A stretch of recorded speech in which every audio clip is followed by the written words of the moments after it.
UDF സ്ഥാനാർത്ഥി KP Naushad അലിയുടെ വിജയത്തിനായി തദ്ദേശ തെരഞ്ഞെടുപ്പിൽ മത്സരിച്ചവരുടെ യോഗം ചേർന്നു. ഷോപ്പിക വെഡിങ്സ്, ദി ബ്രൈഡൽ ലെഗസി. പൊന്നാനിയിലെ UDF സ്ഥാനാർത്ഥി KP നൌഷാദ് അലിയുടെ തെരഞ്ഞെടുപ്പ് വിജയത്തിനായി പൊന്നാനി നിയോജക മണ്ഡലത്തിലെ മാറഞ്ചേരി, വെളിയങ്കോട്, പെരുമ്പടപ്പ്, നന്നമുക്ക്, ആലങ്കോട് പഞ്ചായത്തുകളിൽ കഴിഞ്ഞ തദ്ദേശ തെരഞ്ഞെടുപ്പിൽ UDF ബാനറിൽ മത്സരിച്ചവർ ഒത്തുചേർന്നു. വിജയസേന എന്ന പേരിലാണ് കൂട്ടായ്മ സംഘടിപ്പിച്ചത്. എരമംഗലം കിളിയൽ പ്ലാസയിൽ നടന്ന സംഗമത്തിൽ UDF പൊന്നാനി നിയോജക മണ്ഡലം ചെയർമാൻ PP യൂസഫ് അലി അധ്യക്ഷത വഹിച്ചു. സ്ഥാനാർത്ഥി KP നൌഷാദ് അലി മുഖ്യപ്രഭാഷണം നടത്തി.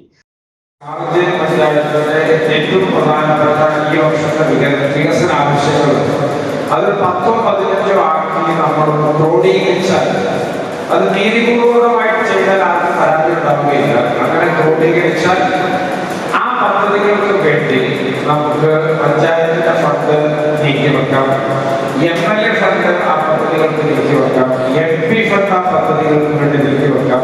മറ്റ് പല പദ്ധതികൾക്കായി ചില്ലറ നൽകാതെ ആദ്യത്തെ ഒന്നാമത്തെ പദ്ധതിക്ക് 25 ലക്ഷമാണ് ചെലവഴിക്കുന്നത്.